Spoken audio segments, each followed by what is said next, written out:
Let's talk about therapy, because I believe that therapy and coaching can make you achieve your goal faster. Sure, absolutely. So why is that important for people to achieve success? Maybe doing some therapy and coaching, what is that important to achieve success? Well, therapy deals with unfinished business. You know, often we want something, we have this voice in our head, and it's usually our mother, our father, our teacher saying, you'll never amount to anything, you're not as good as your brother, not as smart as your sister, you don't come from the kind of family that can do that. And what therapy and coaching does is it goes back and shows you the blocks. And the blocks are what are in your way. And the blocks are your limiting beliefs, your blocking thoughts. And a good therapist, and indeed a good coach, will find those blocks. And then they'll remove them with you. And then you don't have the blocks, and then you can fly because the blocks are gone. So a lot of people have a block about speaking in public, or showing someone their work, or trying to find a joint venture partner or someone who will finance them because of their fears.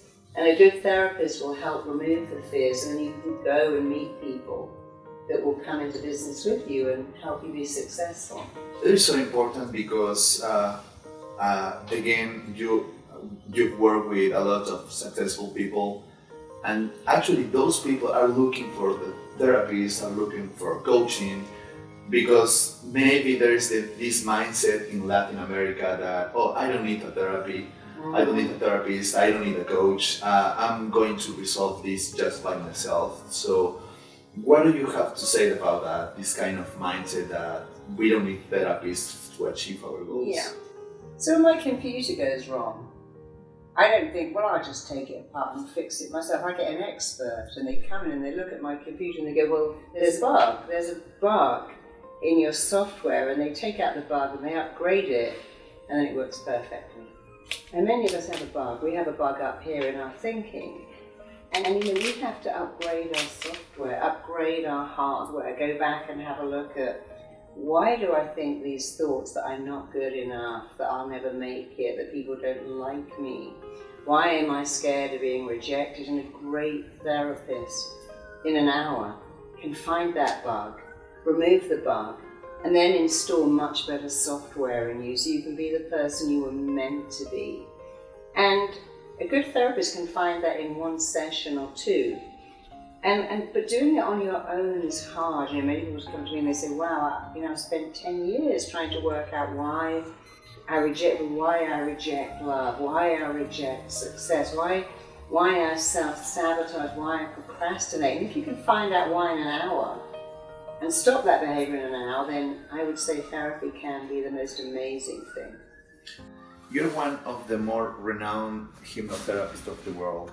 So you do a lot of hypnosis, obviously. Mm-hmm. So how powerful is hypnosis for people to achieve success? It's so powerful because you have a subconscious mind and a conscious mind. And the conscious mind is kind of logical, but the subconscious mind is your feeling mind. The subconscious mind never sleeps, it's always on record. And in a battle between logic and emotion wins, logic doesn't win. We wouldn't fight over car parking spaces if logic could win. And so in a battle between your conscious mind and your emotional mind is going to win. Logic doesn't win. It's like people saying, I'm trying to sleep, or I'm trying to relax, I'm trying. But you just need to use the subconscious, and it's so powerful. And your subconscious can be your best friend and your most incredible ally. So I'm a great believer in use hypnosis because it's so fast. You know, it's a bit like saying, I'm scared of spiders, so I'm going to spend a long time trying to get over the fear. But in hypnosis, you can get over the fear in 20 minutes and it will never bother you again. So I think one of the things I love about hypnosis is it's so quick, it's so effective, and the recordings you make for clients mean that you wire a new belief into the subconscious that never goes away. And if we talk about hypnosis, when people look for you to do some therapy and hypnosis, what they are looking for? Very common things are confidence and self-esteem, because you can have everything in the world. If you don't have high self-esteem, you don't really have enough. So that ability to like yourself, to believe in yourself, to feel good about yourself, to stop chasing something but believe that you're good. So confidence, self-esteem, reaching your goals. Many people find hypnosis really helps them to narrow down their goals, because the mind is a goal-seeking mechanism. Whatever you focus on, you get more of it. Well, you shouldn't focus on, I'm late, I've messed this up, it's all going wrong, but it's all great, I'm going to get there, and I'm going to do everything fantastically. So it's great for goals, it's great for insomnia, it's fantastic for fears and phobias. It's great for giving you a belief in yourself. You can work on relationship goals, wealth and money goals, success goals. It's even good for health, like it helps you sleep, helps you relax, helps you reach your ideal weight. There's almost nothing.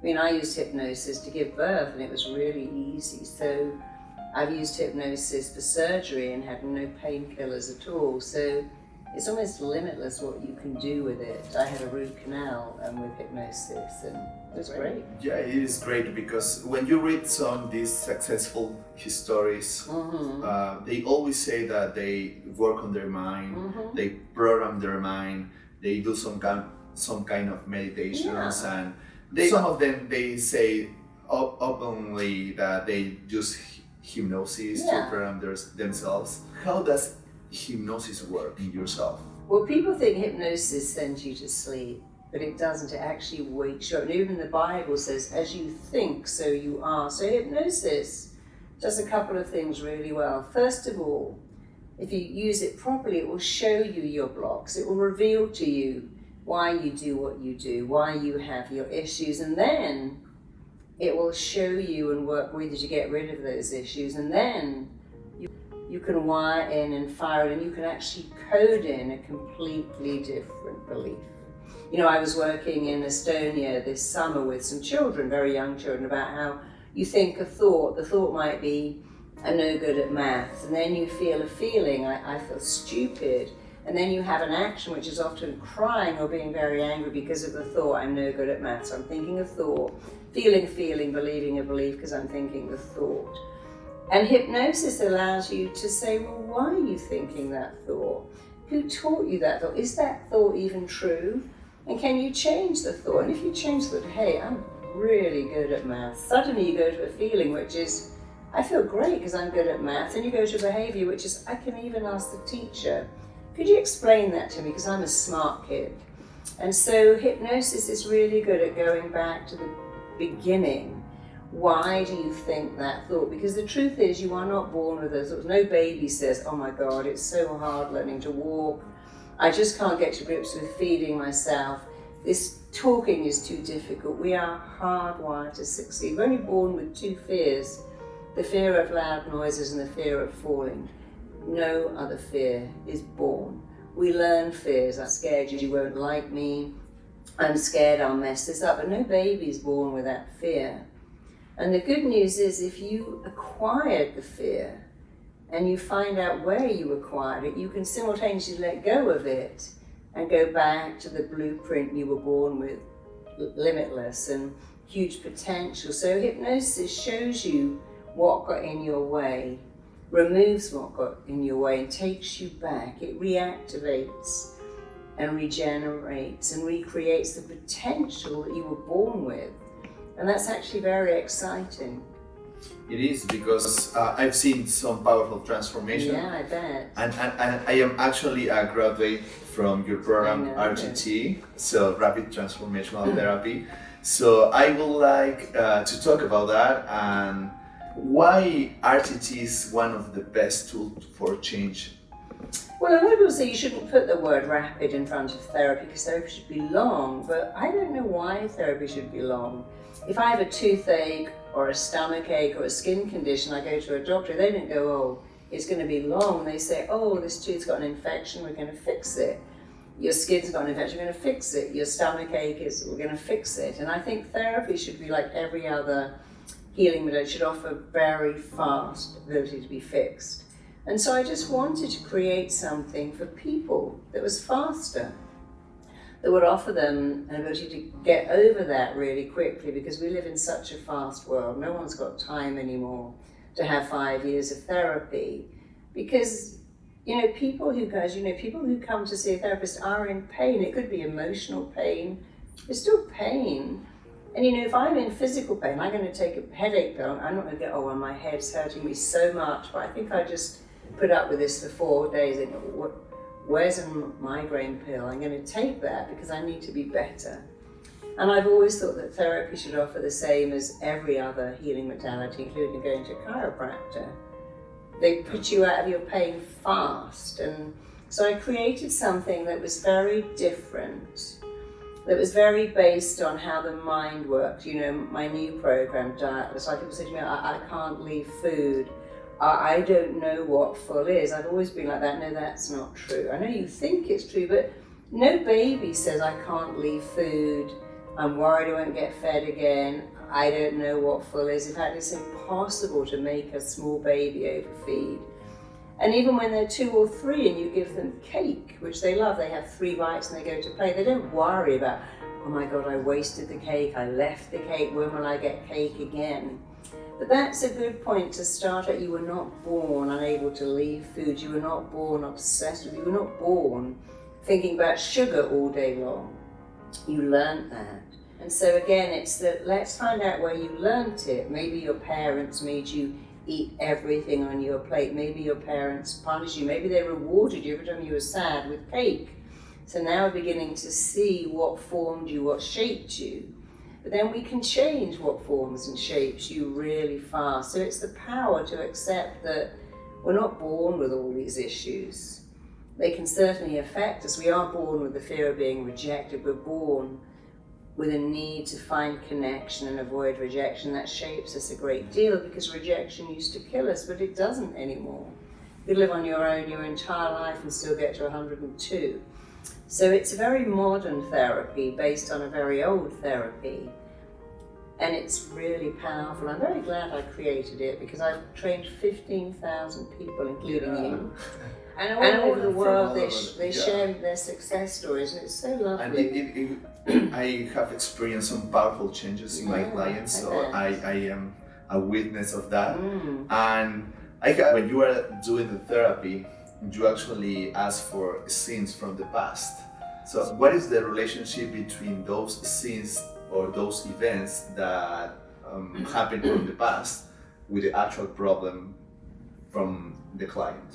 So I'll give you an example. When I was an adult, I was late for everything. I was so late for things, even if it was really important. And it was the bane of my life to always be late. And I couldn't understand why I was always late, because I didn't want to be late. I wanted to be early, I wanted to be on time. And I couldn't understand this behavior upset everyone around me, my friends, my colleagues, my partner. But somehow, if I had 10 hours to get somewhere or 10 minutes, I would be late. And then when I learned hypnosis, I remembered a scene, and it was being about 10 years old, and I would have to walk to catch the bus. And I missed that bus almost every day, and it was very near my house, maybe 50 yards, very near. And I'd have to go home, and my father would be so angry, but he'd get out his keys and he'd drive me to school. He never spoke to me. But I never missed the bus coming back, and then I realized, I was so desperate for my father's attention that missing the bus waiting for drivers, I got lots of attention. One-on-one attention. It was very negative attention, but the mind, again, the feeling mind doesn't care if attention's good or bad. All attention is attention. That's why kids lie on the floor and have a temper, because attention is attention. You can get it for being good, you can get it for shoplifting and having a nervous twitch, but the mind doesn't care. So when I had that memory, when I was 10, and I was desperate for my father to notice me, and I missed the bus. I realized I was important. He never said to me, walk to school, he drove me. So it made me feel significant to him, because he would drive me to school. But I never missed the bus coming home, because he wasn't there to go home to. And the minute I got that message, I thought, okay, I don't need that attention. That's negative attention. I'm not 10. My father loves me. I know that now. I didn't know it then. He's very proud of me.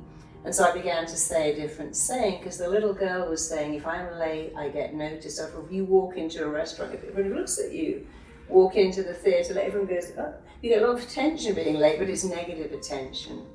So I had to look at the 10-year-old mind. I'll take any attention from my dad, even if it's bad. And then I had to switch the coding. I don't need negative attention. I'm always on time. I love being on time. It makes me proud to be on time. And the minute I did that, I just stopped being late. It took my friends a long time to realize that, but it was old wiring, old coding, if you like. Like, I got to eat everything on my plate. I'm scared of drawing attention to myself. I need to be late. And when I began to say, I take great pleasure in getting to places early. So same thing, if you can't leave food, you have to say, I love leaving food. It thrills me to leave it. It elates me to leave food on my plate. I love putting stuff back in the fridge. I love sending the plate away with a little something left because I'm in control, food's not in control. I love talking to people that I don't know instead of so scared of strangers. And so it's the going back is the key, you see, because most of us go, I don't know what's wrong with me. I guess I'm just messed up. I don't know why I do that. What do you go, no, I do know why. I know why. We cannot remember that. It's hard to remember it consciously. You know, I worked with somebody who was very big, and she went back to these interesting things. She was a little girl, and she couldn't get out of her crib because she was too small. And she couldn't switch on the light because she couldn't open the door to go downstairs where her sister was having a great time with her grandparents, watching television, staying up late. And she kept thinking, if only I was bigger, I could get out of this bed, I could open the door, but I'm so little that I'm trapped in here. And as she got older, she became fatter and fatter because she always thought the same thought. I want to be big like my sister because she was her big sister. They say, no, but you're the little one. You can't do that. When you're bigger, you can have what your sister has. So she formed a longing to be big. And then she got big and fat, which she didn't want at all. But the mind, again, it's so illogical. It just picked up this, you think it's a desire. It's actually direct command to the mind, make me big. I want to be big. My sister's big, and she gets all kinds of privileges that I don't get. And that comes up a lot in hypnosis, people who feel small, who feel insignificant. So I'm the little one, and I want to be the big one. I'm too small to be noticed. People say, oh, shut up. No one's listening to you. You're just the baby. And we have a lot of hugely overweight people, and a lot of that is emotional and need to be significant, to be noticed. So it's really interesting that when the mind shows you the scenes that cause the behavior, you have the power to reframe those scenes. When you reframe the scenes, like me saying, I don't need my father, I'm not a 10-year-old schoolgirl, I don't even live with my dad. I got my own car. I don't even need him to be proud of me. I don't need it. What I needed at 10, I don't need that. My father was proud of me every minute of my life. It wouldn't make any difference now.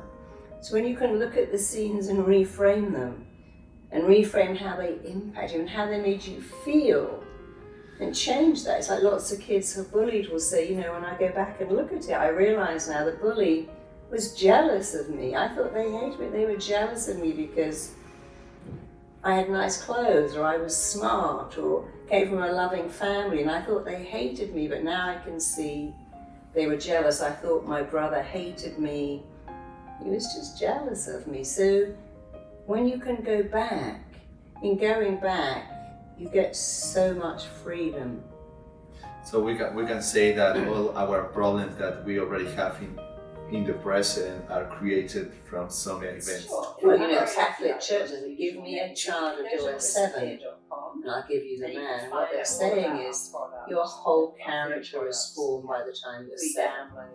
That's not 100% true. What is true is that most of our fears and phobias are formed in our childhood. Some not. I mean, there's always going to be an exception, but mostly we are formed by what happens in our family. We know that the eldest child is different to the youngest child, is different to the middle child. how we are raised in our families has a massive effect on how we turn out. It's very interesting. And when we do hypnosis, when we do RTT, we don't actually use that for healing. So how does that work? How you can use those techniques to help the client heal some diseases? I think hypnosis is powerfully involved in healing. It took me a long time to say what I do is healing, but I work with a lot of people with illnesses, including cancer. And of course I could never go, hey, I'm going to make you better. That would be morally wrong. But you can activate in people. All healing is self-healing. So if you had sensitive skin, maybe eczema or asthma, if you had a skin condition, eczema or dermatitis, you could go back and think, well, when I was 7, I wanted lots of attention and my mother was always putting cream on my skin. Maybe that's when I got eczema. Maybe that's when I got dermatitis. Many of my clients say, I got terrible headaches. Every time I had to play the piano, every time I had to practice math, I got these migraines until I couldn't do it anymore. And so many of us create physical symptoms. I don't want to play the piano. I don't want to do all this homework. I don't want my parents to keep fighting. And the child that thinks that thought will get a physical illness. 70% of our ailments are real, but they're not caused by a diseased organ, they're caused by diseased thinking. And so when hypnosis removes the diseased thinking, then it is healing. I worked with someone who said, my little sister was deaf and she got all the attention. And I remember thinking, you only get attention when you're sick. And then when she was sick all the time because of an incorrect belief that was real in her house. My sister, who's deaf, has always been taken to hospitals and said, I'm just left at home with a babysitter. I wish I was sick. And then we wonder why that comes upon us. So when you can find the cause of many ailments, and any doctor will tell you that 70% of our physical problems are caused by our thinking. It doesn't mean we want to be ill, but when you can find out what causes that and remove it, then you are doing healing because the cause of the issue's gone away. I've worked with lots of people who have depression. It turns out they have actually repression and suppression. They don't have a voice, they can't speak up for themselves. A lot of people who have anxiety can be free of that. So I think we should accept that all healing is self-healing. And when you can show a client how they got to be the way they were and get rid of it, then that's very powerful healing, but it's the client's healing. We're not saying, hey, I'm the most amazing healer in the world, but we're still facilitating healing because the client's doing it. That's very important to make the so. point. Yeah. So one of the last questions that I would like to ask you is, what is success for you? I think my biggest success came last year when our TT went into 600 schools in England and about 700 schools in America and lots of schools all over the world. And we saw these children saying, I've got an inner cheerleader. One of the techniques of our TT, which I created, is called installing a cheerleader. You imagine you've got a cheerleader in your head that claps their hands and says and believes in you. And so I'd already doing that with adults. I created a program for schools called the 5-Day Challenge. And seeing all these children on video saying, this is helping me. I believe in myself, I feel strong. It was so emotional, it made me cry. And I was lying in bed thinking, how many children is there? 1,500 schools. I couldn't even work out how many that was, but I can tell you it felt so amazing to know that all over the world, something I created was helping children. And the teachers then said, this is helping them academically, but also emotionally. They're more confident, they're more outgoing. So that was probably my greatest feeling of fulfillment, because of course, most therapists, if you ask them, would say, I'd like to put myself out of business. I'd like the next generation to not need therapy, to have parents and teachers that understand what makes a kid tick. And would never say things like, well, you're rubbish, or that's never going to work, and you're just no good at that. And why can't you be like your sister? Look at her. What's wrong with you? So that was my greatest thing, that we're making an RTT is making an impact, not just me, but my 15,000 people I've trained are also working in schools, working with parents, and it really is impacting the next generation. In fact, someone said to me recently, you know, my daughter's going, Mummy, I can't do this. And my brother came in and he said, you need to tell yourself a better story. And she said, and he got that straight from your book, Tell Yourself a Better Lie. When you say, but I can't do it. He said, tell yourself a better story. Of course you can. So that's music to my heart, to see that already children are learning. And of course, when I was in Estonia in the summer working with all these young children of 9 and working with teachers from all over the world, that was so exciting that they were getting it. Thoughts become feelings, become actions. And if we can change the thoughts for the next generation, we're going to change the world. That's lovely. Thank you. So, can you show them where they can find you, where they can learn more about yourself, RTT programs and certifications? Sure. I'm very lucky that I've got an unusual name. So you can go to marisapeer.com and you can find out all about our products, our free products. We have free downloads for wealth blocks and love blocks and health blocks and money blocks. Or you can go to rtt.com and you can find out how to do what I do. If you go to rtt.com, you can find out how to train with me, and you don't need a degree in therapy, just like you are now, an RTT therapist in Peru, and we have 15,000 all over the world. You could be the next one. And if you want some of these great bracelets, go to imenough.com and find out how to do that too. So we have imenough.com, marisapeer.com, and rtt.com to train in it or find someone in your area that's amazing at it. So thank you very much, Marisa. We are very happy to have you here in Lima. Thank you for the interview, for your time, for making time to come to South America, be with us, share with us in this big event that we are organizing because of your presence here in Lima. So we are happy, very grateful, and thank you very much again for being here in Lima, Peru with us. And thank you for inviting me. It's an honor to be here. I've never been to Peru before, so I'm loving every minute. Thank you so much. Thank you very much, Marisa. Thank you.